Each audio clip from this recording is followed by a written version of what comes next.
Hi everybody, and welcome to today's AOP Live webinar. I'm Philip Heidston. I'm the founder and managing director here at Art of Procurement. I want to thank you so much for joining us today. I am joined, as always, by my co-founder here at Art of Procurement, Kelly Barner. Thanks for joining me and helping me facilitate today's conversation. Absolutely, Phil. I'm glad to be here. Welcome to everybody that's with us live. We've already had some joy about being present going on in the chat. Yeah. But if you're watching us on demand, thank you for choosing to spend some time with us as well. And let's just talk about the chat. So we would love for you to put any comments, questions, anything like that you've got for today's panelists. Feel free to pop them in that chat. Kelly and I, as we go backwards and forwards, facilitating the conversation, will always be keeping a look in the chat. And there's also, you just see underneath the chat, there's a Q&A. You can put questions in there as well. We will jump into that Q&A little section in the sidebar to check on if you posed any questions to bring them across as we go and as time allows. Now, today's topic is about procurement orchestration. So procurement orchestration really has been a central topic within the procurement transformation discussions really over the last couple of years or so. And so the beginning of this year, we started a study and we conducted a study in partnership with ORO Labs to really better understand what business objectives are making orchestration a top area of focus. And so we're going to talk about that today and some real world experiences of orchestration. And we're going to be joined by two guests who I'm looking forward to bringing on stage. We'll be joined by Martin Ward. Martin is responsible for digital procurement transformation at Roche, and Shachi Rai Gupta, who is Vice President of Strategy at ORO Labs, and until very recently also a procurement practitioner.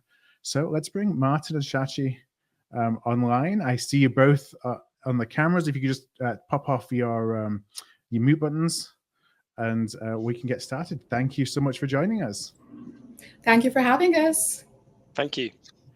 Now, we always start, Martin, I'm going to direct this to you first with a question. If you haven't been on any Art of Procurement podcasts or webinars before, with a question really that's aimed at learning a little bit more about your background. And so the question is, did you find procurement or did procurement find you? The famous AOP opener. So thanks for having me. It's great to be here. So procurement definitely found me, and I have the recession of 2008 to thank for that, because I was doing a grad program at the time. My profile was a bit more marketing. That's what I was going towards, having spent some time in operations. And the company I was working for was involved in the real estate business, which was very badly hit at the time. And at the time, they were looking for people that had worked across the business and had an affinity to how the business processes works and the vendor outlook. And so, yeah, procurement found me. So I started off as an analyst, and I've done many different typical jobs within procurement, category management. I've done sourcing. I've done different industries, directs and indirects. I've had quite wide exposure to it. And in the last few years, I've been focusing on transformation really, and really recently not really recently, but more recently on the tech side. And Shachi, I'm actually going to ask you that. I know I've asked you this before, but for anybody who hasn't joined us at the webinar, the podcast that we've done together, can you just share a little bit more about how you found yourself in procurement as well? Oh, wow. So, I mean, I am somebody who lives and breathes transformation, both in my, I would say professional and personal life. So for me, I think just that learning and growing and solving complex problems has really been at the core of who I am. And I was actually hardcore into IT strategy and product development in a commodity trading and logistics execution side of it, where I was looking at the entire value chain from farm to table, and building real-time sort of analytics, building sort of technology in-house, which was connected through middleware. So this is back in, I'm dating myself, but back in 2005, 2006 is when I started. And I actually never thought I'll get into procurement, but I met this wonderful global CPO in that company who was leading this. We were actually in a negotiation for IBM and HP on-prem, network and data centers, because back in the day it was on-prem, it was not in the cloud. And he's like, just join me in this journey where we are transforming procurement, where we were going from a very decentralized setup to sort of like the in between of that delicate balance between how do you centralize and decentralize it. So that's how my journey started in procurement, and ever since then I've been like I call myself a CPO whisperer.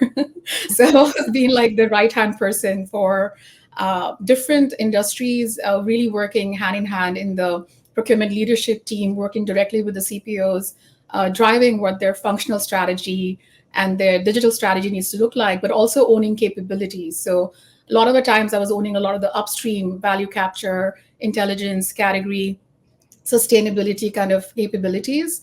And yeah, like that's my journey in procurement. And now I'm doing something completely fun where I got into the entrepreneurial tech side.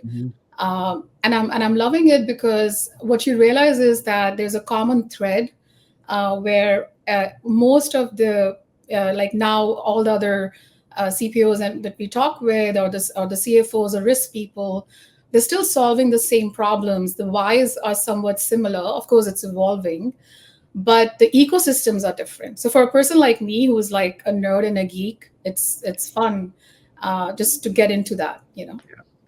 We talk a lot off mic, and there's few people in the profession that are as passionate, I think, as you are of driving the profession forward. So looking forward throughout the conversation to get some of those experiences and insights. And Martin, I wanted to come back to you. You talked about the fact that you've come into the procurement tech side now, and we had an interesting conversation just for context around kind of your general philosophy on building out a procurement tech stack. So you think about platforms, apps, best of breed, suites. What is your kind of philosophy to taking advantage of the procurement technology landscape that's out there right now?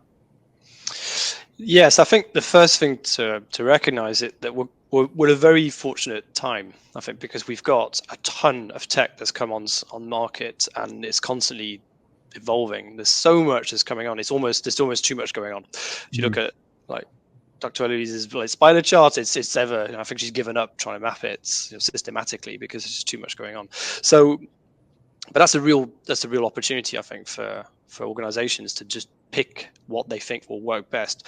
But I don't think it's possible to just do it willy-nilly. So where I work at Roche, we've got a very defined strategy, and it's built on what we think are solid foundations that enables us to go and reach out into the market and pick out the best tech that we think is suited for organizations. So the base, we've got as much as we can, sound data and ever improving. It's never perfect, but we've got, we know where our data sits and what type of data we're access to. On top of that, obviously the ERP, like most of us will have, we have a suite that's deployed on top of that, which we've been very focused on deploying for the past 5-6 years. And it's now a global template. It's really the foundation on which we build on. So it gives us a lot of the foundational capability within procurement. And what we've done is we've critically assessed it and looked at and then try and match it up against where we think we want to be and where we need to be. And then that really tells us where we need to go in terms of the tech. So we call it a best of both strategy, because we try and leverage what the suite gives us and the ERP, because there's definitely some value there, we think, but also not limit ourselves to that, and then go and add and supplement where we think there's either we need to enhance the capability, or we need to supplement it, or even sometimes replace it. And so there's a big game that's then involved in making sure that's meshed together, that it's reflected back in the data, and that naturally brings us to orchestration. And how does that orchestration layer play into then that kind of overarching strategy? So the way we will position it is that this needs to come together. So having gone out and picked up some pieces of technology, which are some of them really incredible when you look at them myopically, but they need to make sense in a wider landscape, especially at the eyes of our stakeholders, our end users, but also within procurement. I'm quite passionate about driving improvements for people within procurement as well as for our stakeholders, even though our North Star is our end users, is our stakeholders, because in our case, it's the patient that's behind them. But yes, we think it will help bring that together conceptually. And it's an exciting time because now we have the technology we think that enables us to do it. I think up until only a few years ago, it was very difficult to do that. And I think that now we have that. We've also evolved our maturity digitally. And so we have a better ability to adopt that, digest it, we think, and then run it. Because I think in orchestration, there's a really active part that needs to be played by the organization that adopts it for it to be successful. And so I think that's why at the moment we think it's probably good timing to bring this in. Right. Yeah, we have access to a lot of technology that we only dreamed of 20 years ago, I think. And so the challenge is now there's so much. It's, okay, what do I use? How do I use it? Where do I deploy it? There's all the challenges around that. But I certainly speak to a lot of CPOs who are very thankful that we can now kind of build on the visions that we've had for a long time with what's available to us. Now, I want to kind of transition to the survey that we partnered with ORO, where we asked a number of questions around, technical, I guess, procure tech maturity, all the way through to the use of procurement orchestration. And one of the questions that we asked, we always share, usually we share a poll question from LinkedIn Live. Today we thought we'd share a question that came directly from the orchestration survey. And so I'm going to just read this out for anybody who may be listening to this rather than watching. We asked the question, or we positioned it, business users at my company find procurement easy to work with. Now, this is answered by procurement people around what they believe the business thinks around working with procurement. So just under 10% said they strongly agree that business users believe that procurement is easy to work with. 34% said agree. Just under 25% said they neither agree or disagree. Just over 25% said they disagree, and 6% said they strongly disagree that business users find procurement easy to work with. If I come just to both of you, and Shachi, I'm going to ask you this first. I just wonder if you could kind of let me know what were your immediate response and reaction to when you saw those numbers? Well, first, I think there is like a little bit of a reality check, I would say, right? And there's been like a changing mindset that's progressing, but there's more that needs to happen, where procurement really needs to see its role as a net positive experience generator, right? So you're kind of not inside the jar looking out, but you're outside looking in, and you're looking at it from a customer experience perspective, right? And all around us in the world, like the experience we're having is everything is customized to us. It's easy, it's intuitive, we have visibility. Are we really providing that to our stakeholders? Everything what Martin said, are we providing that to our business users? Are we providing that to our end users, like, in our, because we are life sciences, or people buying it off the shelves, the end consumers, even to our suppliers? I think of our suppliers as our stakeholders as well, right? And when I look at these numbers, I feel like we tend to rely on a lot of subjective measures sometimes to figure out if people really are enjoying what the work we're doing as procurement. And sometimes, we all the after the fact sort of things that come our way, where people, sort of went outside, and bought something out of compliance, etc. I think those are symptoms of like where you probably are not giving them that easy experience. But the other thing, which I will be a little provocative and say, it's about letting go of control. Right. So all along, procurement has thought that my job is to just do like land grab, right? Like I want to have increased influence spend, increased areas where I'm actually touching things. But what we're realizing is that as our budgets are decreasing, most of my friends, colleagues, and people that I know who are in any industry, their budgets are reducing massively in terms of what kind of op models they can have. So your resource base is decreasing. So you really need to look at how do you optimize your resources, and at the same time, how do you offer a differentiated service model or a support model to your different stakeholders. So that's where you really get into that self-service, that low touch, high touch kind of pathways, which is the experience that you're offering to different people. So my take on it is, I think it's a mindset change towards looking at us as that experience generator. And then secondly is really letting go of the control and having a service strategy and an enablement strategy, which is what, by the way, orchestration does for you. Yeah. Martin, should we be letting go of the procurement process, or at least not entirely?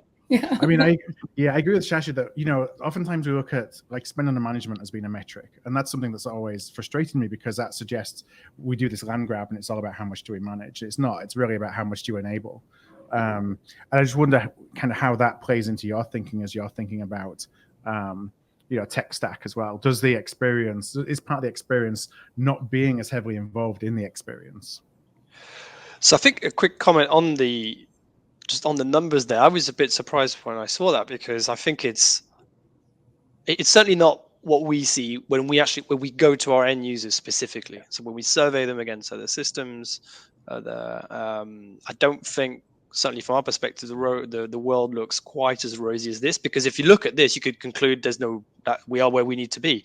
It takes multiple dimensions. There's the tech side; it's different from obviously the business partnering side and the effectiveness of that. And I think one can offset the other. So I think if you're very weak on the tech side, a really good procurement team can make up for that.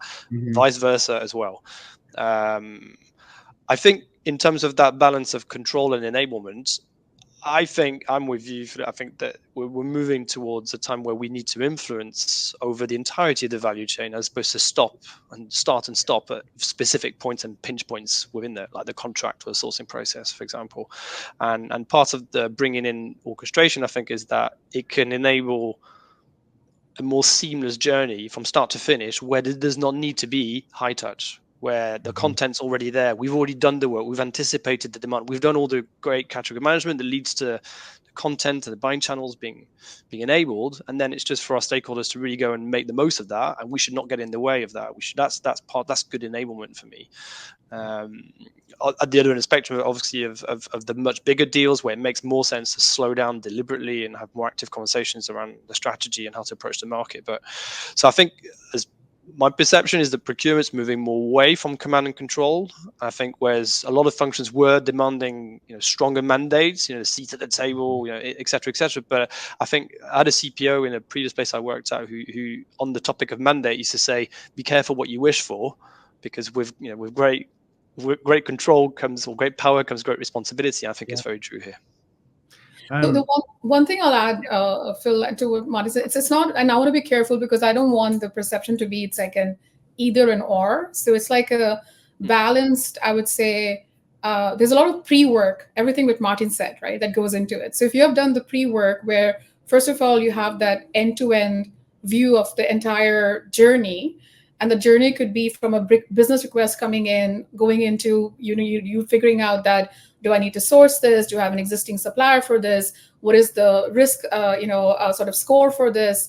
As well as how does the contracting, onboarding, the whole R2, pay journey happens. That end-to-end visibility, it really is on us to kind of create that interconnectivity. And that requires a lot of pre-thinking before that. And then you just start segmenting your categories and say, okay, what are the places where we really don't need to intervene, but we need to lay down the tracks for people to come in. So if I have a catalog, I just saw the Candex SVP put in a chat message. Can we use Candex in different places? So it doesn't mean that procurement is like letting go of control completely, but there's a sophisticated strategy and pre-work behind it, from a process workflow perspective, from a buying channel perspective. What systems are you leveraging, and how are you leveraging? And how are you passing information where things are not siloed, but they're interconnected? So I just want to be careful that it's not about saying, and the weird thing is, when you do that, conversely, your influence spend will increase, your compliance will increase, your actualized savings will increase as a result of that. Yeah, and there's a couple of comments. You mentioned Alex's comment. I'm going to come to that in a second. Greg commented, it would be great to see 70 to 80% versus 44 of the business stakeholders, or the perception of the business, the procurement's perception of what the business stakeholders believe, agreeing it's easy to work with. And I actually agree with Martin as well. These are probably overly optimistic numbers in terms of the reality, but that's natural. You kind of overestimate, you often overestimate your impact, and asking stakeholders would be very interesting to compare that to. Alex's comment, I just want to read it because I think it's very important, said we should look at buying processes like a product, with a product experience to our consumers. We've seen procurement teams inviting their own marketing function to partner with them on how would you sell this process or experience internally. And 100%, and when I think about procurement transformation and change management initiatives, the marketing is as important as the tool, that you're trying to bring in as an example. And, we talk a lot about procurement being a business within a business, and you have to think about procurement as a business with a business. Procurement has no right to be at any table with anybody. You got to kind of earn that, and marketing and thinking about the user experience and thinking about how you sell the value proposition all comes into that. Now, we could probably spend the whole hour speaking on just these topics, but I want to just move into a little bit more of the data from the survey. So one of the questions that we asked were around whether manual processes and systems fragmentations gets in the way of data visibility. 72% of respondents report that they're either fully or somewhat manual in terms of how they get their data. And how do you kind of manage in that environment, Shachi? What's is that something that's surprising to you based on your experience as a practitioner? No, it's not surprising. I think the reality is that there is a lot of manual work because sometimes we have over-engineered the process. Sometimes we have, almost a lot of red tape. Yes, we want to err on the side of being like we, by the way, both Martin and I come from life sciences background. So yes, regulatory, you need to meet the regulatory requirements that are there. So there's no way that we don't do that, but you have to be, again, very, I would say, strategic and have a differentiated sort of a path on where you need to go. And that's where I think you really need to do a couple of things. You need to, first of all, step back and really look at all of your processes and really understand, first of all, how do I simplify that? So there's a huge simplification exercise that needs to happen where you kind of remove the unnecessary, you remove the redundancy. The second thing, which I have always seen in my career, 18 plus years, different industries, has been that processes are not connected to each other. And I think so you'll have a category management group, you have a sourcing group, contracting, and then you have a finance group.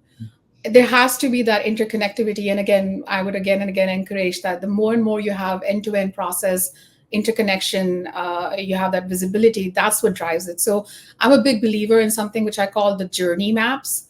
So very similar to what you was talking about, the marketing person being there, it's about thinking of personas and saying, for this persona, what's that user journey and where does it start? Where does it end? Right? And it's not sequential at times. That's the one thing which you always, by the way, say at ORO is it's a grid. So it's like you don't start, you don't have a very neat start and an end, but you can join from anywhere. But you need to pre-think what that journey map looks like and how at the right place you're kind of giving them the information that's needed, which removes that redundancy, which removes that need to kind of punch out and go look at some system to review your contract or for you to regenerate data, which is, by the way, the beauty of the automation is once the metadata that you typically have from a business request all the way to, let's say, you creating a requisition, your contract, your sourcing event is the same metadata, right? So why would you keep on re-entering it or keying it in? It's a simple thing, but it's an example of it, right? So again, I think there's a need to first step back and simplify. There is a need where when we're talking to a lot of our clients, they talk about, I want to reduce my contract percentage. Do I really need a contract by 25%, let's say, right? And what's my approval experience like? So I think those are the areas where you kind of reduce the unnecessary. Mm-hmm. At the same time, there's capacity augmentation. So if you then reallocate that capacity to what is really needed, or you provide information at hand with with different kinds of technologies that we have now available, like with collaboration, with agents, then, so that's why to me, orchestration is not automation. Automation is a subset of orchestration. Yeah, and those journey maps that you said, really important. And I don't think we do those often enough. When you talk about persona, it's really different use cases, different people, different use cases, trying to buy different things, then mapping out all their interactions across that kind of continuum. And that helps you understand true frustrations. And, something that you think as a procurement person is, well, it's easy. All they need to do is X, Y, and Z. Well, actually, you kind of map it out and you realize that they don't, and they've got to log into these different systems and then get this data and put it in 3 times. And, you see where somebody gets really frustrated really quickly with the process and gives up on it. Now, one of the things that we asked, and then I will hand the baton over to Kelly in a moment, but there was an interesting question around reliance on spreadsheets and emails, like what technology do you use, but also where is your priority? And so kind of you mix those together. And we had basically a third of respondents, it was 32% of respondents, say that orchestration is a top priority. But then twice as many, so 2/3 of respondents are relying on spreadsheets and emails. So if you're relying on spreadsheets and emails, are you kind of a couple of steps below the maturity kind of that you need to be to even start to think about orchestration? Or does kind of what challenges does that present is when you're reliant on emails, spreadsheets, but you want to go straight to orchestration? Shachi, I'll ask that one to you first. I think it's I think it's the actual reason why you should go into orchestration, right? If anything, it's like a burning sort of platform where. So I'm a big believer in design workshops. So whenever people think about, okay, do I need to do an orchestration?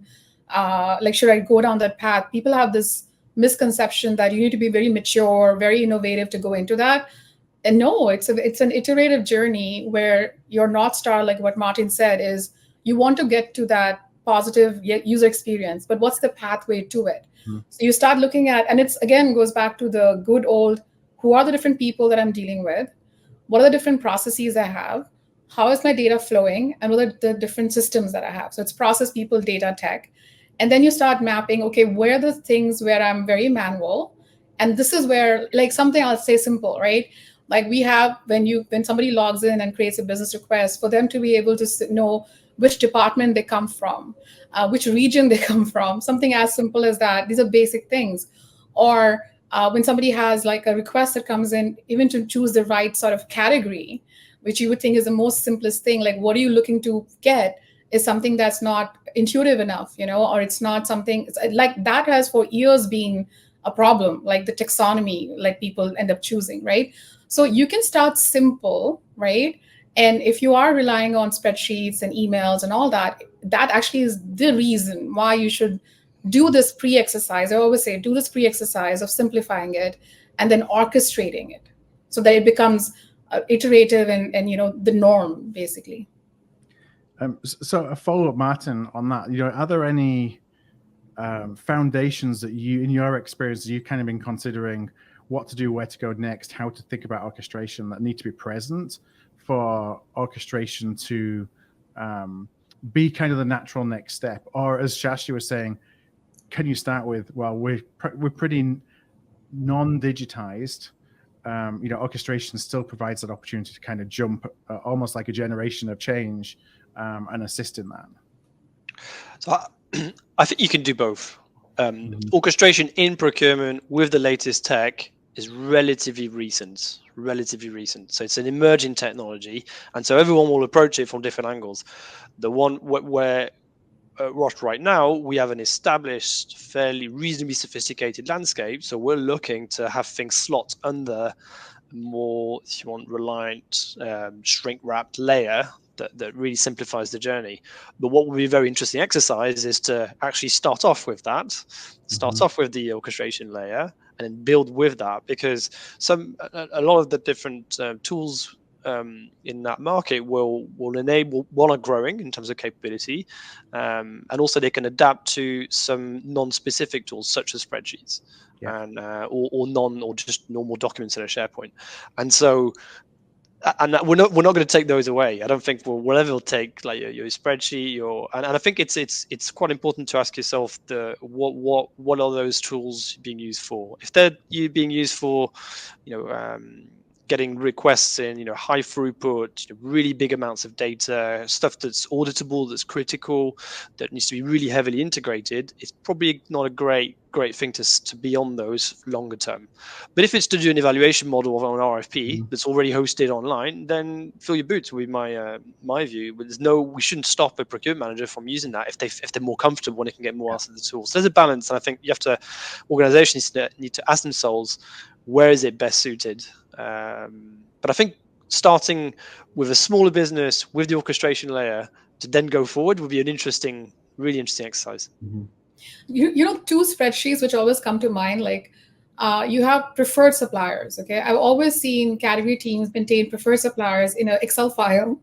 People go and look at it. Oh, is this my preferred supplier, right? And then they keep refreshing it. Now imagine, like what Martin said, you start in a simpler world. It doesn't have to be sophisticated, but that preferred supplier is available. Oh, did you know that you already have this? And this is a path. Like that to me is a example of where you can totally use it to kind of make it simpler, and you don't have to be sophisticated enough to do that. You know, so there are many such examples where you are using spreadsheets which you probably don't even need, right? It just makes it very automated for you. Mhm. Or the policy and the guidelines that we have, right? Again, it's a document that somebody goes and again refers. It's like a lengthy Word document, and now you're building that policy and guiding principle, like whatever your guardrails are, into the orchestration. So all the thresholds and how you should behave, the behavior that you want to drive for the end users, that's all embedded. So because it's embedded, you don't have to go then refer an external document for that. Yeah, if I can bounce on that, that's the real critical thing that orchestration can bring more naturally a set of requirements or rules that we have to adhere by in a more seamless way. And there's no way of doing that through spreadsheets. I don't think so.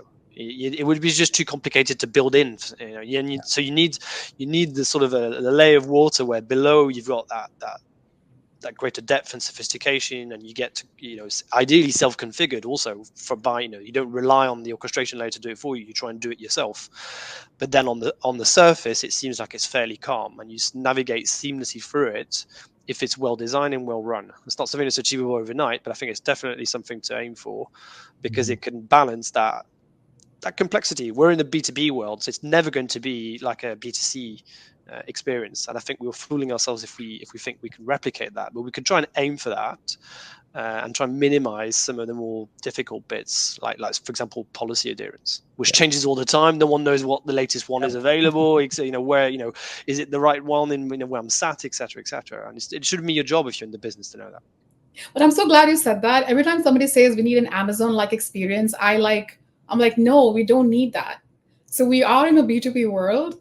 We want to aim towards that. We cannot create an Amazon-like experience, because we need to pull in policy and guardrails. It has to be orchestrated. It cannot be free for all, like, okay, just go and buy whatever you feel like. That's why the Amazon-like line doesn't work for me too much. Like there are nuances to it, is how I look at it. Yeah. Kelly, hand over to you. Sure, thank you. So one of the other areas that we really dug into in the research, and it was interesting at the time, and it gave us a lot to think about in the results, is we certainly looked at user experience, we looked at process, we looked at time to change, but we also looked at innovation. And one of the things that I think is so interesting about innovation, and Shachi, your comment about staying away from that Amazon-like experience commitment actually brings this to mind. We can talk about innovation and procurement, and we can talk about innovation with the business, but what exactly does that typically mean in those conversations? I think it's about, I can try to go first, and then Martin, maybe, you can share your perspective. I think it's just trying to do things differently, wherein, you have to have a clear why, right? So for example, you always need to start with your why. And most of the times that most people right now, for example, in the life sciences side, it's speed, right? So I want to get my speed to patients, speed to my internal customers and end users faster. So is that what's driving you? Is compliance driving you? We were talking to another company where they were they have a decentralized model, rightfully so. They want to be more catered and customized. But they're trying to create like a balanced, centralized procurement function where they want to still, infuse what needs to be brought in terms of, again, what we spoke about, compliance, but they don't want it to be so cumbersome that it takes away the customization by different regions, by different products, etc. Right? So your why needs to be very clear. So you want to provide a better user experience. That could be a driver. There are companies that honestly sometimes don't care so much about savings, like the tech industries, the life sciences. It's more about the speed and the compliance, etc.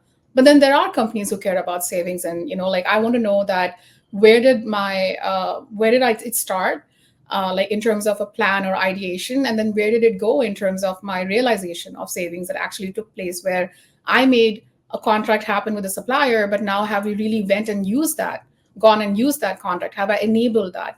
And that's the traceability also that, by the way, you can get from the new tech that we have, or the orchestration. So in my mind, it starts with the why, right? And then you start looking at, okay, what do I have available there, where I start in an iterative fashion, sort of moving towards that. So there has been a lot of talk about proof of concepts, accelerators, etc. But what it was the thing to, like, the procurement garages, etc., that came into being.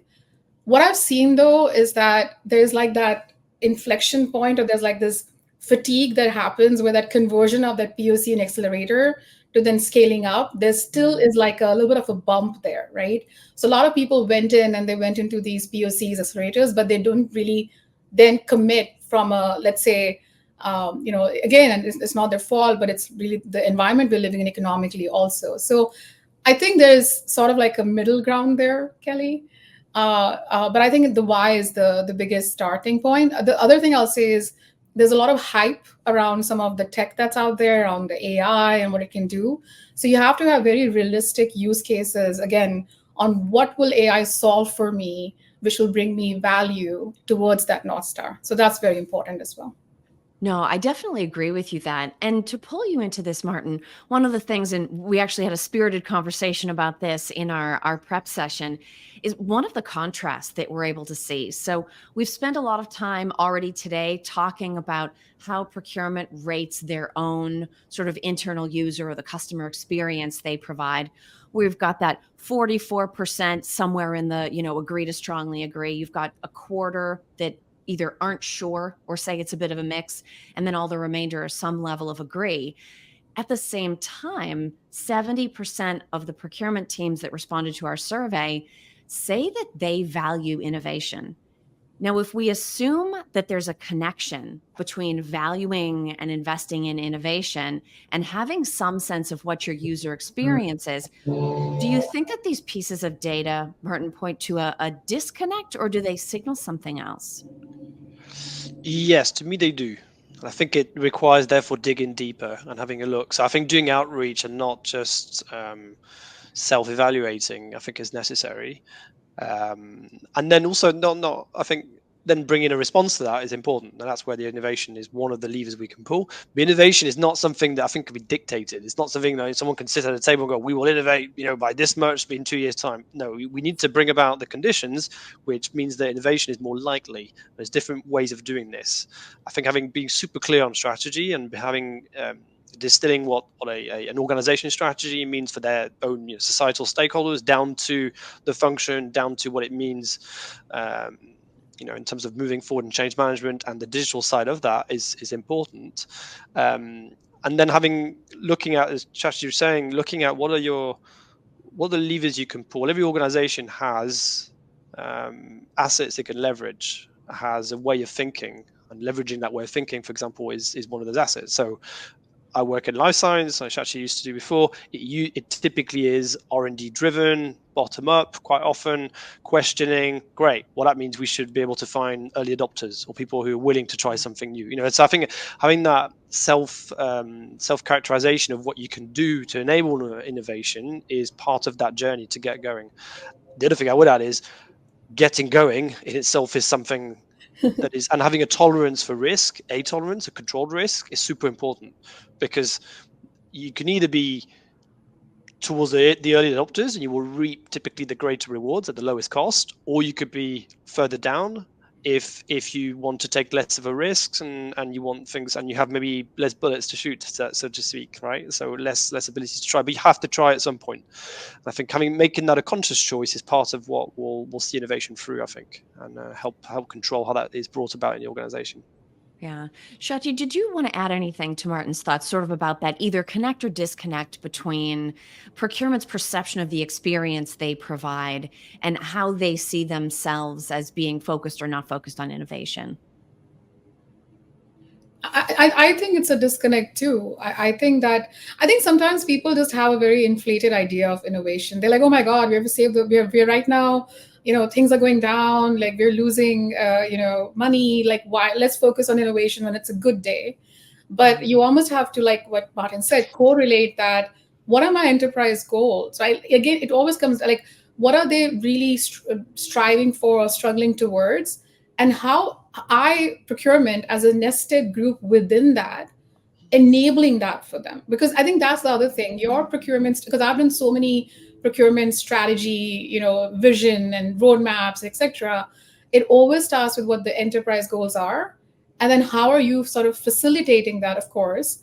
And how are you also then obviously, growing and evolving as a function? But when sometimes I've seen that they don't go hand in hand, you're like sort of almost on your own path and the enterprise is on a different path. So I think that innovation tends to be misperceived as, oh, it can only be done when I'm in a good place and all. But I think innovation fuels some of the urgent goals and requirements that an enterprise, like speed. Like again, I keep saying that speed, visibility, and some of those things are table stakes. Like the visibility and transparency thing, which you would think is but basic, it's not. Like people don't have visibility into a lot of the existing data. They're not able to leverage it. People went and shopped for so many systems, and due respect to a lot of our procurement technology sort of landscape. I love it when Eloise in 2020, when I saw the spider map, I loved it that there's so much innovation, because prior to that, I only had few options because I was on the buyer side, right? I was looking for technology. But now what's happened is that you have this amazing, it's like you go down a aisle where you want to buy cereal and you have so many different cereals, and like, how do I choose, right? So I think what's happening is that you need to make very judicious decisions on what is it that's the driving need, and what do you need, what do you want to invest in. But then you also need to know how it connects to everything, so you don't make siloed tech investment. People go and invest in like sustainability, they invest in risk tools, etc. But those risk tools live in isolation and they're not being used when you're onboarding a supplier or when you're doing a sourcing event. How do you bring that in? How do you bring in diversity into that? Like, we want to get to the $1 billion roundtables, but we're not accessing our diversity sort of tools or databases at the sourcing point or the supplier onboarding point to make the right decisions, right? So, yeah. One of the things that you said, Chachi, that really resonates for me is this idea that we all think, I'm going to innovate when I'm less busy, right? I mean, I totally understand that thought process. I think there's something very human about it. At the same time, without talking about any of the specifics, because I don't think anybody wants to go back there, if we think about the last few years, what we actually saw is that when the pressure is at its greatest and when conditions are the most challenging and when you're so overwhelmed, that's when the innovation happens, because at that point, it's no longer about saying, today on my to-do list, number one, innovate, right? You get saddled with these conditions and these roadblocks and these challenges, and you have no choice but to innovate in order to move forward. Now, one of the other really interesting things for me that came out of the data is we asked about sort of this ongoing debate within procurement around how the tech stacks are being built up. So we asked about best of breed ecosystems, we asked about end-to-end suites, and then we asked about people that are taking a third approach, some type of other or in-house built. And I kid you not, it is almost a statistically perfect three-way split between best of breed ecosystems, end-to-end suites, and then that third group with the other or in-house. And so I think whether we're talking specifically about orchestration or innovation or the user experience, it's interesting to think about how divided procurement is across organizations and industries. So, Martin, given your focus on transformation, I want to pull you in on this. First of all, are you surprised that it's such an even split, at least among the group that we surveyed? And if we try to extend that into a slightly more forward-looking sort of consideration, How do some of those prior decisions about which path they're going to take start to implement the way procurement modifies or adds to their tech stack moving forward? Okay, so am I surprised? No. I think there's an ongoing debate. I think it's evolving over time though. What would be very interesting is to do that survey over, over half a decade, measure Yes. the evolution.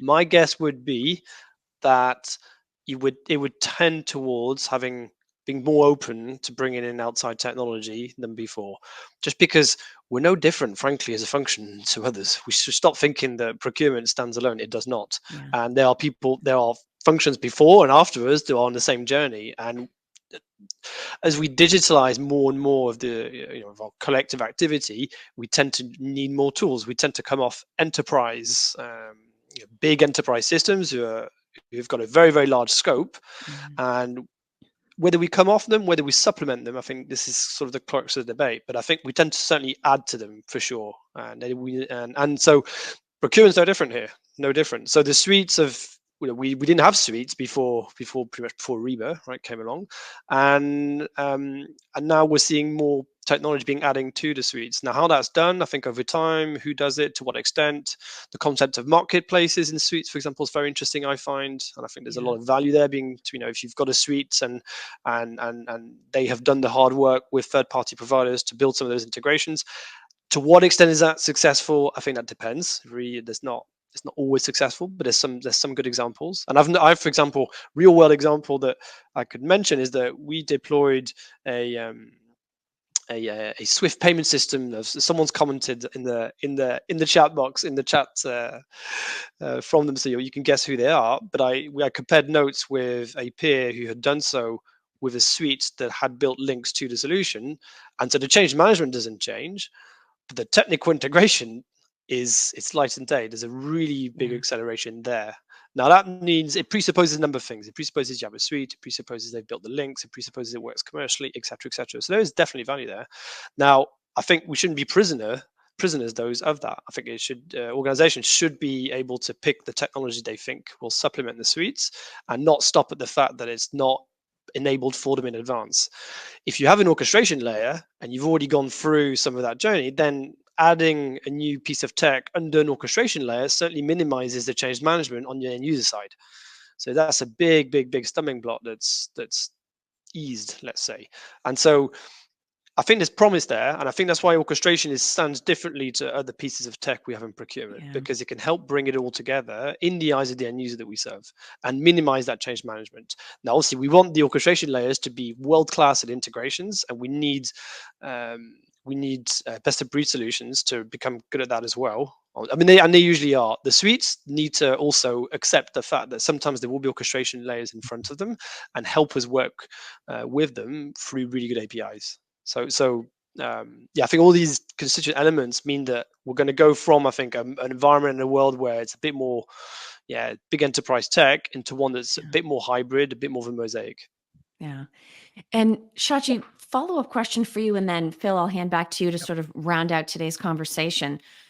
Given all of the things that Martin shared just there, and then we think about the user experience and the need to prioritize innovation and all of the business outcomes we're trying to drive, you really can see how difficult it is for procurement to come up with the right mix of technologies that does what they need it to do, but also to take that user experience into consideration as we're designing the experience and the processes and the workflows that go with all of it. How can procurement be thinking at the same time about the systems and what procurement is trying to do, but also how that impacts the experience of users? I'd be curious about your perspective on this, given you sort of been on both sides, and clearly innovation and transformation is a focus for you. What is your advice there? Yeah, I mean, so first of all, I agree with Martin. It's not an either or. I think it's a hybrid. It's a blend, right? You will always need your foundational ERP transactional systems to be your system of record for you to do Yep. your day-to-day operations. I think the beauty of it is now you have almost like this open source kind of a market where you have the ability to choose specialized solutions for specific business problems or areas where they excel at it. Like that's the area that different people have invested, and that's what they are really good at. Let's say it's a searcher who's very good at, like, say, category management strategy, right? Or you have a Resilink, or you have an EcoVal. It's just examples, right? So there should be agency. And both Martin and I really believe in that agency concept, that there should be agency to then go and choose and implement these technologies. But then what really happens is that how do you interconnect it, right? How do you really make sort of this ecosystem which leverages each of them at the right time and things are connected with each other? And I was on that sort of place at BMS where there was no tech out there, when I was at BMS back in 2020. And that's when we were, looking to build in-house, we were partnering and trying to figure things out. I think that orchestration, when it came in at the right moment for it to sort of be like that connector. And orchestration is generally misperceived, where people just think of it as a user experience layer. That's not what it is.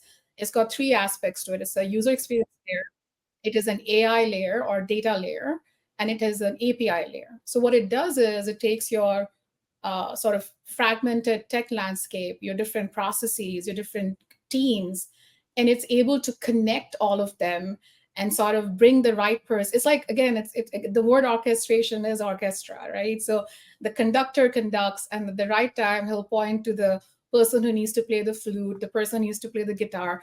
You're not going to replace the guitarist or the flute player and all that, but you're just bringing them at the right moment to bring that. And I think that the API piece that Martin said is very true, that I used to always struggle with APIs. It used to be so much money that we used to pay to our IT teams and to SIs to say, how do we integrate this? It's like, like you can't do read and write. I think the beauty of what we're seeing now is people are willing to work with each other, where they're able to open up and say, okay, how can I really have data as a connector, where even if something originates in a business request, I'm able to then create that entire purchase, which is where AI comes in, right? So AI is able to create those documents for you without human intervention in many of these places, which required you to go and put that in for you, right? But that can only be enabled if there's partnership and integration possible. But the last thing I'll say is data is a true connector, and intelligence is collective intelligence. So when you have the ability to connect data from different and collaborate with teams, that collective intelligence that you get and are able to then surface at different places, that's what changes and that's what causes the leapfrogging. That's what causes the generational change and what we can get to. So I've got a quick follow-up, Martin, for you, then Shachi, I'll come to you with one last question for us to wrap. My question, Martin, for you is, can the orchestra have too many instruments? So what I mean by that is, can we connect, make it too complex or so complex where there are too many, best of breeds are now being connected? Do you have a perspective on what's an optimum amount, or, that really this only works in certain, with a certain limited number of tools, or it's infinite? It doesn't really matter how many you plug in as long as they're all valuable and useful.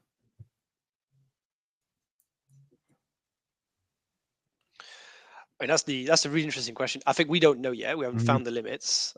We do know that we found the limits, perhaps without the orchestration layer. I think that's worth saying. I think if it's carefully done and purposely done, there's in theory no limits. Yeah. But I think, let's see. I think it's too soon to tell. It'll be interesting to kind of observe as, as orchestration becomes more inbuilt into all of these organizations. Is it a change management? Is it a technical? So, all right, interesting. So the last question, Shachi, for you is, you have the benefit of seeing a number of different organizations who have implemented orchestration versus those that don't, or those that didn't have orchestration and then implemented orchestration. I just wonder if you could talk a little bit about some of your observations that you've had of kind of pre-orchestration versus post-orchestration, and what impact that's had on some of those teams that you've observed. I think it's a journey, Phil, right? So it is still very much, I would say, an emerging tech where people are on that adoption journey. And what has been interesting is that there are things, of course, there is ease, and there's, I think there's what I've seen, the biggest thing is it's able to give you that end-to-end visibility, which people never had before. It's able to create that ease for the business user coming in and really change that experience for them day to day, but not just for the business user, but even for the procurement people themselves, right? And it has changed it for the organizations where they're like, really re-looking at what their resource base should be and where they want to invest their money. Like, do I want to invest in then more sort of that advisory procurement skill set, which can then really provide value to the business versus just people who are doing tactical, trying to connect the dots kind of a thing. So it's been a journey for a lot of them. What we're realizing, and we're also, by the way, partnering with Hackett on what are the metrics that we use to measure this, right? So cycle times is a very big one. So, and the sad part is a lot of the end-to-end cycle times didn't exist because there was no way to track it. Yeah. Now, once they go live on orchestration, we're able to track. We have independent cycle times, like, okay, how long does it take for you to onboard a supplier? How long does it take for you to go through a sourcing journey? But now we're able to connect all of it, where you have the traceability saying, oh, this is how much time it took for this and this and this thing to happen. And like, and then go deep into which category was it, which region was it, where was the bottleneck, what could we do better? So we have seen that ability to iteratively improve it. But I would not how do I say this, claim that we are so ahead in our journeys to be able to say it's massive changes, because it's still like a evolving thing where now finally people are like, oh, this makes sense for us. Let's start going small. Let's start seeing value of it. So it's an evolving journey that we're seeing. Yeah. Well, I want to take that as our opportunity to wrap up today. I want to thank you, Shachi. Thank you, Martin, as well, for joining us on this AOP Live. Thank you, everybody, for joining us as well, and Kelly for helping facilitate. As always, it was a great time. All right. Well, we look forward to seeing you all again. And of course, anybody has any questions that came out of today, Kelly and I would be happy to answer or redirect them. I'm sure Shachi and Martin will as well. So. One thing I'll add before we close is we have the paper of the study that we did, which we'll be also releasing soon. So just keep your eyes out for that. But thank you, everyone. Absolutely.